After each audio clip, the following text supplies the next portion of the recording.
Alors, Henri Jo, l'actu du jour... L'actualité est toujours en rapport avec cette maladie, le coronavirus. Il faut savoir que les instances dirigeantes du foot mondial ont suspendu leurs différentes activités suite à la propagation de cette maladie. Et les fédérations ne sont pas restées en marge de cet élément-là. Les différentes fédérations ont aussi à leur tour suspendu les différentes compétitions. On va suivre cet élément et puis derrière, on en parlera. La crise du coronavirus n'épargne aucun domaine. Le football, à l'instar de toutes les disciplines, n'y échappe pas. Après les mesures de la CAF suspendant les championnats interclubs et le CHAN 2020, les associations affiliées, contraintes par les décisions de leurs gouvernements respectifs, ont gelé la suite de leurs championnats locaux. C'est le cas notamment du Maroc, du Cameroun, du Togo, du Sénégal ou de la Côte d'Ivoire. À 6 journées du terme de la LONASI Ligue 1, la Fédération ivoirienne de football a immobilisé toutes ses compétitions pour une durée de 2 semaines renouvelable. Si la pandémie n'est pas maîtrisée, l'on se retrouverait devant un cas inédit.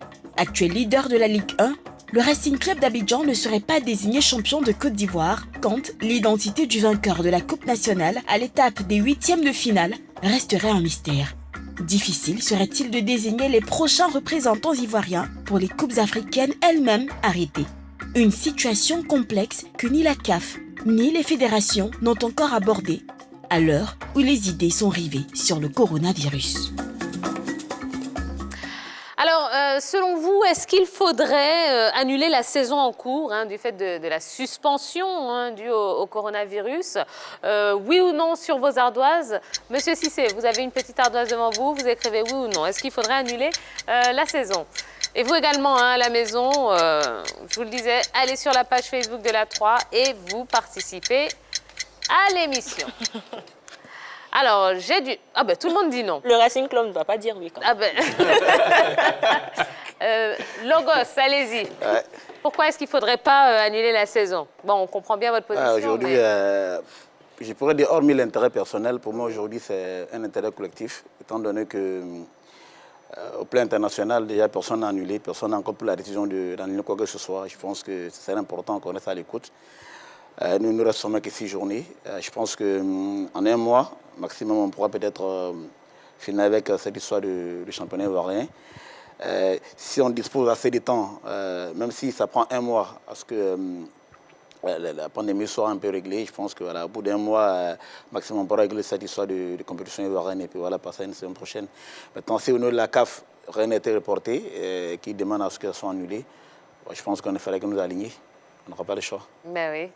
Alors, pour l'instant, chez nous, ici, il n'y a pas vraiment de danger. C'est vrai, on a pris des mesures de précaution, mais il n'y a pas vraiment de danger réel pour peut-être avancer cette idée d'annuler le championnat. Comme il a dit, en un mois, on peut finir d'épuiser les 6 journées restantes au niveau de notre championnat. Donc, pour l'instant, on observe l'évolution de cette maladie au niveau de notre pays. Et puis après, on avisera, soit on annule ou on n'annule pas. Mais pour l'instant, il ne faut pas prendre de décision d'annuler le championnat. Yellow. On reste dans l'élan mondial.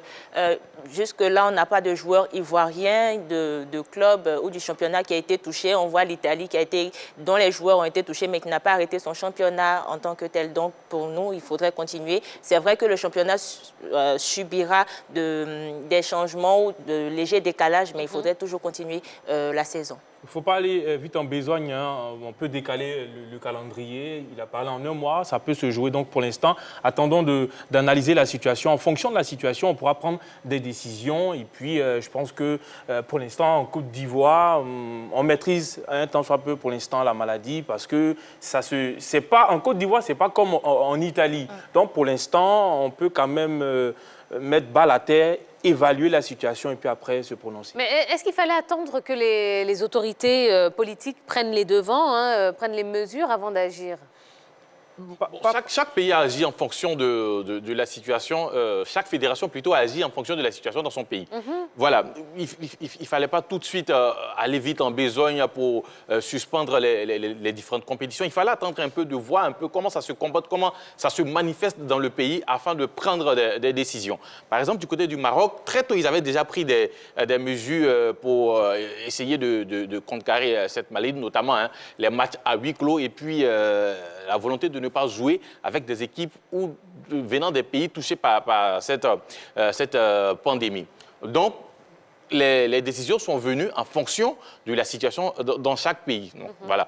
Aujourd'hui, nous sommes à des cas avérés en Côte d'Ivoire. C'est la raison pour laquelle ces décisions ont été prises. Mais je suis sûr que si la situation avait été un peu grave auparavant, la fédération aurait pris très tôt certaines mesures. Alors, on sait que les calendriers en Afrique ne sont pas harmonisés. Est-ce qu'on ne se dirige pas vers un nouveau désordre, finalement, Monsieur Cissé? Je dirais que non, parce que déjà, la fédération a déjà pris des mesures pour essayer de planifier au mieux le calendrier. Jusqu'au 10 mai, on devait complètement finir avec cette histoire des championnats. On a reçu les différents programmes. Parce qu'il devait y avoir une assemblée générale le 16 mai. Il fallait finir une semaine avant pour pouvoir planifier au mieux l'assemblée générale. Donc déjà, je pense que tout a été déjà planifié pour qu'on puisse finir dans un délai assez intéressant pour pouvoir poursuivre le reste de nos activités footballistiques. Alors, je pense que là. Oui, désordre, non, il n'y en aura pas. Décalage, changement de programme, il y en aura bien évidemment. Sauf que peut-être que la fédération ou la CAF favorisera les compétitions régionales ou continentales. Maintenant, par rapport au championnat, je me demande bien quelles sont les dispositions qui ont été prises par la FIF par rapport à ça. Maintenant, je pense que si, par exemple, la Côte d'Ivoire était qualifiée pour le CHAN et que tout se passait normalement, on aurait eu ce désordre. Non, pas ce désordre, mais l'arrêt du championnat pendant la période du CHAN, du côté du Cameroun. Oui. Donc, je ne pense pas qu'il aura forcément du désordre dans la fin du championnat. Moi, je me dis, après, ils vont harmoniser en fonction de la situation qui se présente. On va essayer quand même d'harmoniser les calendriers pour permettre aux compétitions de se terminer au championnat. Il nous reste 6 journées ici en 1 mois, ça peut se faire. J'aurais aimé peut-être, si on avait anticipé, pourquoi pas, on pourrait jouer nos matchs à huis clos et finir rapidement notre championnat. Alors, imaginons que la CAF décide de reprendre en août. Comment est-ce qu'on ferait alors pour désigner finalement les représentants de chaque pays en compétition africaine, par exemple, ou comment est-ce que ça se passerait dans ce cas-là? Vraiment, ça va être un peu compliqué. Moi, oui. à mon avis, ça va être compliqué pour la CAF de vouloir reprendre son calendrier à partir du mois d'août. Parce que déjà, le CHAN, comme on le dit, le CHAN a été reporté. Pour l'instant, on ne sait pas à quelle date va se jouer cette compétition. Ensuite, au niveau des différentes, même en dehors du CHAN, il y a aussi la Ligue des champions et la Coupe CAF qui ne sont pas allés à leur thème. Donc, il va falloir d'abord finir avec ces différentes compétitions pour essayer d'entrevoir une autre saison à venir. Donc, pour l'instant, je ne suis pas sûr que la CAF commencera sa saison si cette pandémie continue dans le mois d'août. Je suis d'accord avec lui parce que voilà, aujourd'hui, on est dans une phase un peu difficile. Cet arrêt, déjà, ça pose quand même beaucoup de préjudice aux différents clubs, étant donné que les joueurs ils sont à l'arrêt. Moi, chez moi, j'ai tout arrêté. Au niveau des jeunes, il y a fermé le centre de formation, tout le monde est rentré chez lui à la maison. Et je pense que voilà, c'est une situation un peu compliquée. Maintenant, est-ce que la CAF pourra réellement poursuivre qu'on appelle son calendrier? Je pense que tout dépendra de l'ampleur que la pandémie prendra. Si ça prend 3 mois, c'est résolu. Je pense qu'on serait dans une phase un peu difficile de règlement de cette situation. Alors, justement, vous dites que vous avez tout arrêté au niveau du club, au niveau du centre de formation, mais il y a quand même des charges qui sont là, que vous devez quand même gérer, que vous devez payer. Vous pensez que vous pourrez, vous, en tant que président de club, tenir combien de temps? Aujourd'hui, je pense que chaque club a un budget. Le budget qui nous permet d'aller jusqu'au terme de la saison. Je pense qu'à ce niveau, il n'y a pas de souci. J'ai même payé la prime de match du Macon de la SEC. Voilà, je pense que ça a été payé dans le délai. Je pense qu'on a ce qu'il faut financièrement pour aller jusqu'au terme de la saison. Mais, je pense que déjà, avec cet arrêt-là, il n'y aura pas de grandes charges, puisqu'il n'y a plus de mise au vert, il n'y a plus de primes de match à payer, il n'y a plus d'entraînement avec ces différentes dépenses, sauf les salaires peut-être seront toujours payés. Mais même si le championnat continuait, même à la fin du championnat, ils auraient payé les salaires. Donc, pour l'instant, je ne pense pas qu'il y ait de charges supplémentaires pour ces différents clubs. Ça permet au club quand même de pouvoir maîtriser un peu le flux qui sort parce que tout est arrêté. On va continuer à payer nos joueurs. Et puis après, on va commencer à réfléchir aussi pour la saison à venir. Comment est-ce qu'on peut commencer, pourquoi pas penser au recrutement. Donc, il y a un flux qu'on va injecter la saison prochaine. On peut commencer dès maintenant à réfléchir à ça, puisque maintenant, les dépenses, on va dire, tout est calculé. On sait combien sort. Donc, je pense que... Est-ce à dire que le coronavirus allège les dépenses des clubs? Bon, je ne sais pas. Bon, pour la circonstance... On a un président de club qui peut répondre à ça. Je pourrais dire que non, parce que comme je disais tantôt, au lieu de tout arrêter, certes, mais à la fin du mois, il faut payer les salaires. Il faut payer tous les salariés compris. Donc, je ne pense pas que c'est un incident vraiment sur Les dépenses sont moindres. Les dépenses. Pas moindres, non, je dirais que c'est pareil. Ah bon? Parce qu'aujourd'hui, nous, par exemple, chez nous, RCA, quand tu prends les transports, c'est inclus dans les salaires. Même s'il n'y a pas d'entraînement, que la fin du mois, tu paies quand même le salaire. Et les primes de match, ça mais saute. Président, aujourd'hui, les primes de match, vous ne les payez pas. Quand vous partez à l'entraînement, par exemple, il y a quand même quelques petites charges que voilà, vous sortez pour pouvoir les satisfaire. Vous ne les payez pas, sauf les salaires, comme vous êtes en train de le dire. Bon, quelque part, est-ce que ça n'allège pas vos dépenses? Mais je dirais qu'aujourd'hui, on ne les paie pas, certes, mais si le championnat reprend, on va les payer. Donc, voilà. C'est des fonds qui sont gardés, voilà, qui serviront au moment opportun. Mais aujourd'hui, je ne dirais pas que ça allège, parce que si le championnat ne reprend pas, c'est des fonds qui seront gardés. Mais si les championnats reprennent qu'on doit jouer en un mois pour tout finir, c'est des fonds qui sortiront. Aujourd'hui, parlant d'alléger, je dirais non, mais tout en stand-by, certes, mais c'est l'un qui sortira et voilà, ça ira où ça doit et puis voilà. D'accord, très bien. Voilà ce qu'on pouvait dire sur la suspension des championnats en Afrique. Oui, toujours face à ce coronavirus, vraiment on espère que la situation va rentrer dans l'ordre le plus tôt possible et on va vraiment appeler tous les gens à être voilà, soyez solidaires, oui, et surtout soyez prévoyants, faites attention, il y a des mesures de prévention qui sont là, suivez-les, et comme ça, je pense que ça passera encore plus vite. Alors, Monsieur Cissé, on va continuer avec le RCA, hein, vous le disiez, le RCA qui était avant tout un centre de formation, Cissé Institut. Comment est-ce que vous avez procédé pour la mutation, donc passer du centre de formation à un club? Il faut dire qu'il n'y a pas de mutation en tant que tel.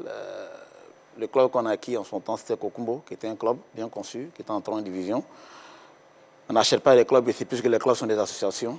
On est rentré dans le conseil d'administration du club, en majorité, et le club est devenu le nôtre, voilà, via une intervention financière qui ne s'affiche pas juridiquement.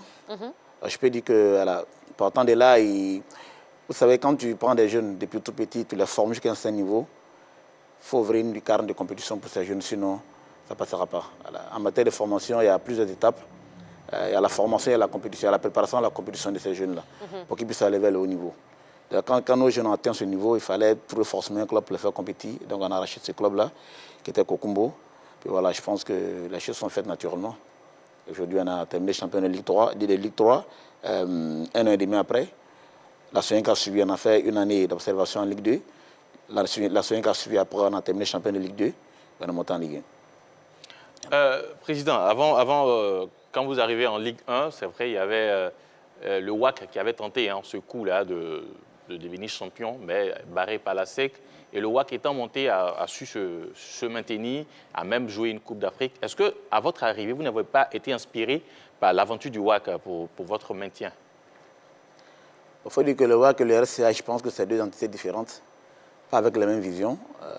Le RCA, si vous voyez l'histoire du RCA, le président fondateur du RCA, c'est un entraîneur renommé en Europe, qui est M. Suleiman, qui était le directeur de la formation Evian Tonon Gaillard, qui est passé par l'AS Monaco. Il était l'entraîneur de la N2, la réserve de Monaco. Il a eu à former des joueurs comme Kylian Mbappé, Thomas Lemar. Aujourd'hui, c'est Timouleg Bakayoko. Aujourd'hui, je dirais que c'est quelqu'un qui, à un moment donné, apporté en Europe. Aujourd'hui, il est le directeur technique des Girondins de Bordeaux. Je pense qu'il est quand même méconnu aussi du public ivoirien.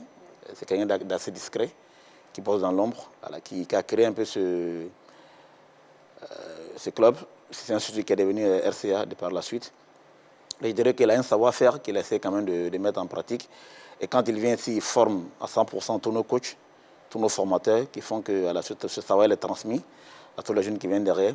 Donc aujourd'hui, pas pour aujourd'hui jeter la pierre au WAC, mais le WAC n'avait pas de formation réelle derrière. Je veux dire, sa saison réussie en Ligue 1, est-ce que ça ne vous a pas inspiré? Oui, justement, je suis en train de faire un peu l'historique. Voilà, je pense qu'il n'y a pas de fonction. Donc, du coup, quand le WAC est monté, ils ont fait une semaine extraordinaire. Ils ont mis Titi Lasek. C'est qu'à la trêve, le WAC cède son meilleur joueur à la SEC, voilà, qui les a empêchés de devenir champion de Côte d'Ivoire. Je peux dire que ça n'a pas été ambitieux quand même de leur part, puisqu'ils pourraient réellement terminer champion de Côte d'Ivoire. Je pense que je ne sais pas quel était le deal derrière, certes, mais bon, voilà. Ça a été fait. Et aujourd'hui, nous, en montant, on essaie de faire différemment du WAC. Et vous allez nous expliquer comment exactement. Oui, on veut tout savoir. On essaie de faire différemment du WAC, parce que le WAC, je pense que, comme il disait tantôt, ça nous a inspiré, certes. Vous savez, quand une équipe essaie de faire quelque chose et qu'elle s'arrête en de si bon chemin, quand vous allez vous pouvez vous inspirer, certes, mais faire différemment pour pouvoir réussir votre pari. D'accord. C'est ce qu'on a reçu de faire. Eh bien, on a bien compris. Merci beaucoup. Allez, on a encore un petit peu plus d'actu à vous proposer. Ça arrive maintenant.